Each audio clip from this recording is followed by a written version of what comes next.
శ్రీ శ్రీ శ్రీ భగవాన్ వెంకయ్య స్వామి వారి పాద పద్మములకు ప్రణామములు. ప్రతి యుగాన ధర్మము నశించినప్పుడు ధర్మోద్ధరణ చేయుటకు భగవంతుడు అవతారములు దాల్చుచుండును.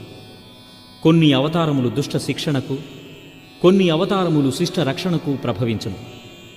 ఆ రెండవ కోవకు చెందిన విశిష్టావతారము శ్రీ వెంకయ్య స్వామివారు. ఆంధ్రప్రదేశ్ నెల్లూరు జిల్లాలోని నాగుల వెల్లటూరు గ్రామంలో పిచ్చమ్మ పెంచలయ్య పుణ్య దంపతులకు జ్యేష్ఠ కుమారునిగా జన్మించి గొలగమూడి పుణ్యక్షేత్రములో శ్రీ భగవాన్ వెంకయ్య స్వామి వారిగా రూపుదాల్చిన సిద్ధపురుషులు శ్రీ దత్త షిరిడీ సాయి స్వరూపులు భగవాన్ వెంకయ్య స్వామివారు. వారు 1982 సంవత్సరం మహాసమాధి చెంది సమాధినిష్ఠులై నేటికీ నమ్మిన భక్తులకు ప్రత్యక్ష స్వరూపమై వారి ఆలనా పాలన స్వయంగా చూస్తూ ఎప్పటికప్పుడు తగిన సూచనలిస్తూ